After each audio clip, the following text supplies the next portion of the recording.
જય માતાજી મિત્રો, હર હર મહાદેવ। આજના વિડીયોમાં આપણે સાંભળીશું કે ફાગણ સુદ એકાદશી એટલે કે આમલકી એકાદશી ક્યારે છે, ક્યારે પારણા કરવા, ક્યારે વ્રત કરવાનું છે, પૂજાનું શું મહત્વ છે, તેના વિશે સંપૂર્ણ માહિતી મેળવીશું। જો તમને મારો વિડીયો પસંદ આવે તો લાઈક, શેર ને સબસ્ક્રાઈબ કરજો। ફાગણ સુદ 2026 આમલકી એકાદશી ક્યારે છે? આ એકાદશીને રંગભરી એકાદશી પણ કહેવામાં આવે છે। તેનું પૂજા અને મુહૂર્ત શું છે તે જોઈએ।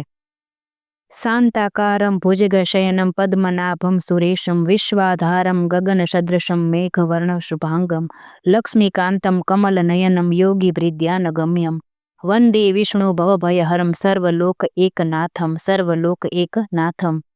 એકાદશી એટલે ભગવાન વિષ્ણુનું જ બીજું સ્વરૂપ માનવામાં આવે છે।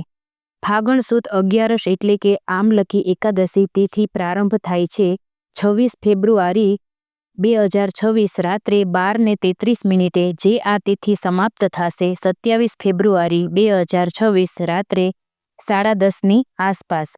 હંમેશા ઉદયા તિથિ પ્રમાણે એકાદશીનું વ્રત કરવામાં આવે છે, તેથી આ એકાદશી 27 ફેબ્રુઆરી શુક્રવારના દિવસે મનાવવામાં આવશે। આ દિવસે ભગવાનને આંબળા ધરવાનું ખૂબ જ મહત્વ છે। જેમ એકાદશીના દિવસે આપણે ભગવાનને તુલસીપત્ર અર્પણ કરીએ છીએ, એટલું જ મહત્વ આ એકાદશીમાં આંબળા ધરવાનું છે, તેથી અવશ્ય ભગવાનને આંબળા ધરાવવા।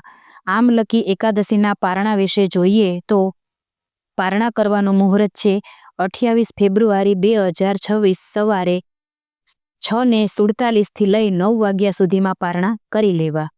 જય માતાજી।